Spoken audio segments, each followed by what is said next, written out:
Hello दोस्तों, कैसे हैं सब। मेरा नाम है हिमांशु और मैं स्वागत करता हूं आप सबका आपके अपने चैनल कॉमिक वर्ल्ड पर। तो चलिए दोस्तों, शुरू करते हैं राज कॉमिक्स में योद्धा की आरंभ सीरीज की तीसरी कॉमिक सृष्टि का दूसरा भाग।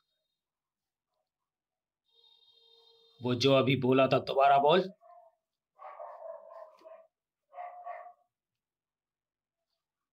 था गुरुश्रेष्ठ ने कल हमें रोक कर अच्छा किया। दानव कद काठी में हमसे लंबे ऊंचे और पर्वतचूर उनसे भी लंबा ऊंचा है। अब पर्वतचूर अपनी गदा से उन्हें गिराता जाएगा और हम इन्हें ब्रह्मलीन करते जाएंगे। था आ!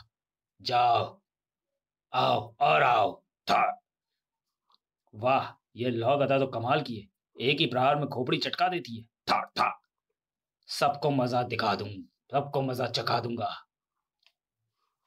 मल्लक, दैत्यों ने आक्रमण कर दिया। मैं जानती थी वो चुप नहीं बैठेंगे, उनको पहले से भी करारा उत्तर देंगे। माते, उनके पास शक्तिशाली गदा है, सिर पर प्रहार पड़ते ही खोपड़ी चटक जाती है। युद्ध में हम दुर्बल नहीं। मल्लक ठीक कहता है, धनु का एक एक दाना 100 दैत्यों पर भारी पड़ेगा। अभी दैत्यों के सिर लेकर आते हैं माते, फिर दबाऊंगा तेरा माथा। दानवों ने एक साथ हल्ला बोला। का का था पर्वतचूर, यही है मल्लक। लौ गदा के सामने नहीं टिक पाएगा। आज पता चल जाएगा कि दैत्यों से टकराने का परिणाम भयंकर होता है। दैत्यों ने 100 दानवों दैत्यों ने 100 दानव कुछ ही देर में ढेर कर दिए। हा भूकंपक, जरा देखो कोई और तो नहीं बचा इन घरौंदों में। संभल कर जाना। थोड़ी ही देर में ब्रह्म मुष्टि, घरौंदों में केवल इन दानवों की माता बची है, इनका क्या करें। इनको अपने पुत्रों का माता बनाने के लिए छोड़ दो। नहीं, पुत्रों के शव नहीं देख सकती। अब समय आ गया है, मुझे अपने प्राणों का त्याग करना होगा। मेरी प्राण ऊर्जा मेरे सभी पुत्रों को एक बार और जीवन दान देगी। माता माता ने हमारे प्राणों के लिए अपने प्राणों की आहुति दे दी। दैत्य को नेस्तनाबूद करना अब हमारे जीवन का एकमात्र उद्देश्य होगा।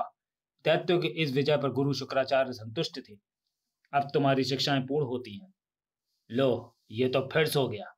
उसे सोने दो, जब इसकी आवश्यकता होगी इसका आह्वान करने से ये तुम तक पहुंच जाएगा। अब तुम्हें वह कार्य करना है जिसका आरंभ धनु के नेतृत्व में दानवों ने किया। हम आपका मंतव्य नहीं समझे गुरुश्रेष्ठ। तुम्हारे पिताश्री महर्षि कश्यप को सृष्टि के विस्तार का कार्य सौंपा गया था। इसके लिए उन्होंने पृथ्वी पर कई प्रकार के प्राणियों की उत्पत्ति की है, जैसे पशु पक्षी, जीव जंतु, कीट पतंगे, सरीसृप प्राणी, जलीय प्राणी, दानव, यक्ष, राक्षस, दैत्य, देवता, मनुष्य। दानवों ने अपना विस्तार करने के लिए अपना क्षेत्र निर्धारण आरंभ कर दिया था, जहां केवल उनका अपना प्रभुत्व स्थापित होता, अर्थात उनका अपना राज्य, उनका अपना शासन। उनके शासन में उनके क्षेत्र में अन्य कोई नहीं जा पाता। यदि जाता भी तो उसे दानवों के नियम एवं कानूनों के साथ रहना पड़ता, उनकी हुकूमत स्वीकार करनी पड़ती। हे तिथि पुत्र दैत्यों, मैं चाहता हूं कि पृथ्वी की समस्त दिशाओं पर शुक्राचार्य के शिष्यों का शासन हो, हर ओर दैत्यों की जय जयकार हो। मैं ब्रह्म मुष्टि को तुम्हारा नेतृत्व सौंपता हूं। यह सृष्टि का आरंभ है, जिसने उस पर अधिकार कर लिया वही राजा होगा। जाओ, चारों दिशाओं पर अपना अधिकार कर लो। जो आज्ञा गुरुश्रेष्ठ, ऐसा ही होगा। मैंने विद्रोह के बीज बो दिए हैं, परिणाम भयंकर होगा। दैत्यों पर अब किसी का अंकुश नहीं था। भ्राता ब्रह्म मुष्टि, यह स्थान हमारी राजधानी बनने के एकदम अनुकूल दिखाई पड़ता है। तुम ठीक कहते हो मैं दैत्य। यहाँ का सौंदर्य अनुपम है। यहाँ झीलें हैं, जल स्रोत हैं और भोजन भी प्रचुर मात्रा में उपलब्ध है। साथ ही संकट भी। साय, अरे ये क्या था। सावधान, सावधान, यहाँ कुछ है। हाँ, उधर झाड़ियों के पीछे। ठाक ठाक ठाक ठाक, ये क्या बला है। हम घोड़े हैं, राक्षस प्रजाति है हमारी, और मैं हूं घोड़ाक्ष। ये क्षेत्र हमारा है, ये भोजन हमारा है, जल हमारा है। अपने पांव पर चलकर लौट जाओ, अन्यथा टुकड़ों में भेजेंगे। घोड़ाक्ष जी, क्षमा करें, भूल हो गई जो हम आपके क्षेत्र में आ गए। चलो भाई चलो, यह घोड़ाक्ष का क्षेत्र है, हम कहीं अन्यंत्र चलते हैं। हाँ भ्राता मैं देते, व्यर्थ में ही ये हमें तोड़ टाड़ डालेंगे। ताकत व भय से क्या प्राप्त नहीं किया जा सकता। अरे, तुम तो चले गए थे। मेरा नाम मैदेत्य है, मैं माया रचने में माहिर हूँ। तूने थोड़ी देर पूर्व जो दृश्य देखा वो मेरी माया थी, अर्थात हम कहीं नहीं गए थे। अब देख भूकंप की काया की पूंछ की माया। आह!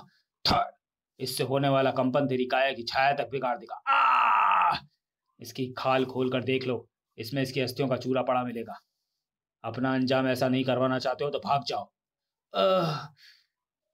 अभी इनकी समझ में नहीं आया भ्राता ब्रह्म मुष्टि। ये अभी भी कुछ असमंजस में दिखते हैं, तो इनका असमंजस दूर कर दें नक्षत्र, क्योंकि मैं वही चाहता हूं, क्योंकि मैं नहीं चाहता कि इन कीटों का वध करने के लिए मैं अपनी मुष्टि की ताकत का प्रयोग करूं। खचाक! उसके लिए मुझे कम से कम इनमें से एक की अतड़ियां तो अपने नखों से खींची लेनी पड़ेंगी। आक्रमण! वो तो हमें ही करने दो। ओह, मेरा कंपन डंक था। धन्यवाद भ्राताश्री। बचो भ्राताश्री। उफ! स्क्रैच! धन्यवाद भूकंपक। थम! शूल चाला ने इतने शूल बरसाए कि घोड़ाक्ष को प्राण बचाने कठिन हुआ। सा सा सा सा। अब तुम्हें एक ही बात हमारे कहर से बचा सकती है, और वही है कि तुम हमारी अधीनता स्वीकार कर लो। ये क्या कह रहे हो भ्राता ब्रह्ममुष्टि? ये लोग हमारे किस काम के? घोड़ाक्ष मजबूत कदकाठी के, इनकी चाल में तीव्रता है, हम इन पर सवारी गाड़ सकेंगे। वाह, ये तो अति उत्तम विचार सिद्ध हुआ। वाह, इनकी सवारी तो बड़ी शानदार एवं सुगम भी है। अब हम इन तीव्र रफ्तार पशुओं का शिकार भी बड़ी सरलता से कर सकते हैं। इधर गुरु बृहस्पति ने भी देवताओं की शिक्षा समाप्त की। तुम सभी देवता संकल्प सिद्धि ऐश्वर्य संपन्न कल्पायुष वाले वंदारक सिद्ध हो गए। तुम्हारी शिक्षाएं अब समाप्त होती हैं। अपने देव तुल्य कार्यों के कारण तुम संसार द्वारा पूजे जाओगे। ईश्वर ने जिस उद्देश्य से तुम्हारी उत्पत्ति की है, अब उसे तुम्हें पूर्ण करना है। अब तुम्हें उत्तर की ओर प्रस्थान करना है। उत्तर में ऋषि पोषक तपस्यारत हैं। ऋषि पोषक की श्वास के साथ पोषक वर्षा होती है। इस पोषक वर्षा से पोषक तत्वों से भरपूर पादप एवं वनस्पतियां अंकुरित हो सकती हैं, किंतु उस पोषक वर्षा के गुणों को पहचान कर राक्षस नाभिक्ष उनकी नाभि में जा घुसा है। अब सारे पोषक तत्व मैं चूस जाऊंगा। ऋषि पोषक की श्वास के साथ झरने वाले पोषक तत्व राक्षस नाभिक्ष भूमि में नहीं पहुंचने दे रहा। ब्रह्मा जी ने सृष्टि की रचना की और भगवान विष्णु इस सृष्टि के पालक बने। उन्होंने ही ऋषि पोषक को उत्पन्न किया ताकि प्राणियों को जीवित रहने के लिए प्रचुर मात्रा में खाद्य पदार्थ भूमि पर उपलब्ध हो। खाद्य पदार्थों के अभाव में प्राणी एक दूसरे को मारकर मांस भक्षण कर रहे हैं।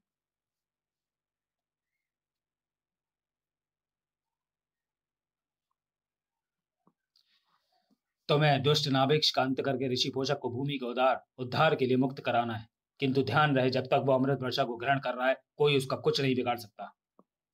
यही है ऋषि पोषक। दुष्ट नाभिक्ष उनकी नाभि में घुसा हुआ पोषक तत्वों को ग्रहण कर रहा है। मैं अभी इस दुष्ट को नाभि से बाहर खींचकर भस्म कर डालता हूँ। ठहरो अनल। जब तक वो उस अमृत वर्षा को ग्रहण कर रहा है, तब तक कोई भी शक्ति उसका बाल विवाह नहीं कर सकती। तो फिर उसका अंत किस प्रकार होगा भ्राता शिरोमणि? तो चलिए दोस्तों, वीडियो को यहीं समाप्त करते हैं और मिलते हैं सृष्टि के तीसरे और अंतिम भाग में अगले वीडियो में। तब तक के लिए धन्यवाद।